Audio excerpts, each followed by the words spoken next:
Qui dois-tu devenir pour atteindre et maintenir tes objectifs de perte de poids? Bienvenue dans ce nouvel épisode du podcast. Aujourd'hui, on va parler d'un sujet qui pourrait complètement changer ta vision de la perte de poids. Si tu te dis que perdre du poids, c'est une question de chance ou que certaines ont un meilleur métabolisme, écoute bien ce que je vais te partager. On va pouvoir voir pourquoi se comparer aux autres est une perte de temps et surtout comment la vraie question à te poser est: qui dois-tu devenir pour atteindre tes objectifs et les maintenir sur la durée? N'hésite pas à noter cette phrase, cette question et à te la poser chaque jour. Qui dois-tu devenir pour atteindre tes objectifs et les maintenir sur la durée? La perte de poids, ce n'est pas une question de chance. Beaucoup pensent que perdre du poids, c'est plus facile pour certaines parce qu'elles n'ont pas le sucre, donc c'est plus facile. Ou alors elles ont un métabolisme rapide, donc elles brûlent plus vite. Ou elles ont simplement plus de chance, elles n'ont jamais eu de soucis de poids. Mais la réalité, c'est que les personnes en fait qui réussissent à atteindre leurs objectifs physiques et à perdre du poids ou à maintenir ensuite également leurs résultats, elles ne comptent pas sur la chance. Elles ont pris des décisions et elles ont changé leurs habitudes et leur façon de voir les choses. Alors, arrête de te comparer aux autres. Ce n'est pas ton métabolisme ou ton passé qui définissent ce que tu peux accomplir. Ce sont les actions que tu choisis de poser aujourd'hui qui vont faire toute la différence. Devenir la version de toi qui a déjà atteint ses objectifs et qui a déjà les habitudes pour y arriver.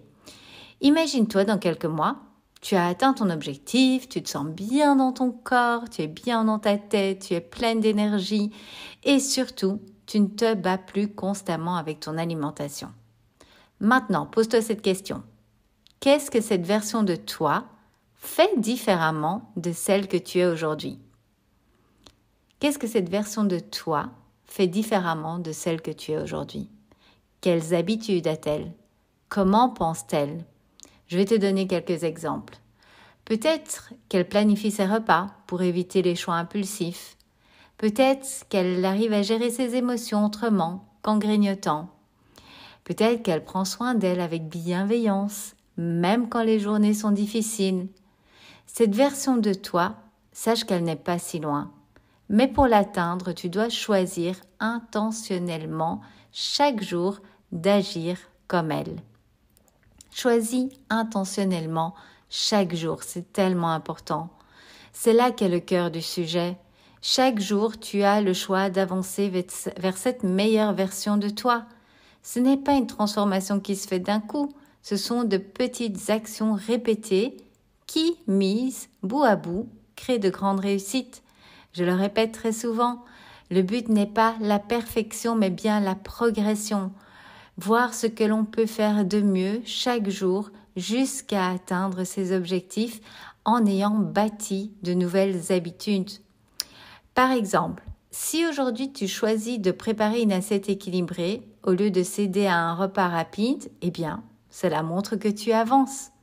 Tu peux également penser ce soir au repas que tu vas faire demain pour éviter de te retrouver dans une situation où rien n'est prêt et dans laquelle tu risques de craquer sur quelque chose qui serait moins équilibré. Si tu prends 5 minutes pour réfléchir à ce qui te motive plutôt que de te juger, au lieu de te dire « je n'ai de nouveau pas fait ce qu'il fallait, je n'y arriverai jamais », shift, prends le temps de réfléchir à ce qui va te motiver plutôt que de te juger. Ça aussi, ça a avancé. Pense à comment tu vas te sentir quand tu auras atteint ton objectif, comment tu te sentiras plus légère dans ton corps, mais également dans ta tête. Un autre exemple pourrait être d'aller faire une petite marche, même si tu es fatigué. Ça aussi, ça a avancé. Pas se dire « je dois aller faire mes 10 000 pas par jour », mais peut-être juste te dire « je vais prendre 20 minutes pour aller faire une petite marche, m'aérer, me soulager l'esprit et prendre soin de moi ». Encore une fois, c'est vraiment chaque petit geste qui va te rapprocher de ton objectif.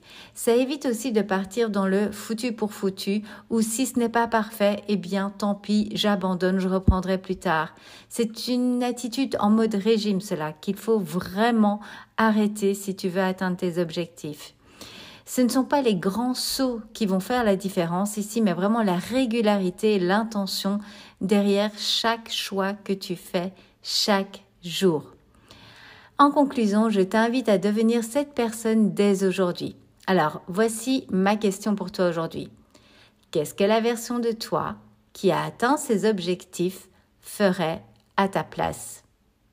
Prends une minute pour y réfléchir et choisis une action, une seule, que tu peux poser aujourd'hui pour avancer.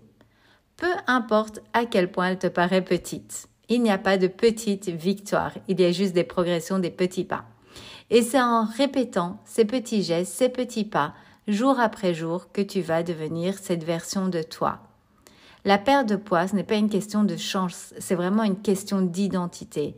Et chaque jour, tu peux choisir de devenir la personne qui prend soin d'elle et qui maintient ses résultats sur la durée. Donc, je te rappelle, qu'est-ce que la version de toi qui a atteint ses objectifs fera à ta place?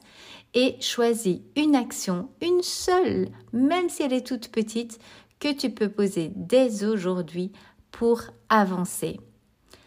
Si cet épisode t'a parlé, partage-le avec une amie qui en a besoin. Et si tu veux aller plus loin, je t'invite à rejoindre mon accompagnement dont je te mets les infos en description de ce podcast. Ensemble, on fera en sorte que tu deviennes cette meilleure version de toi, une action à la fois, avec bienveillance et en étant soutenu tout du long. À très vite pour un prochain épisode.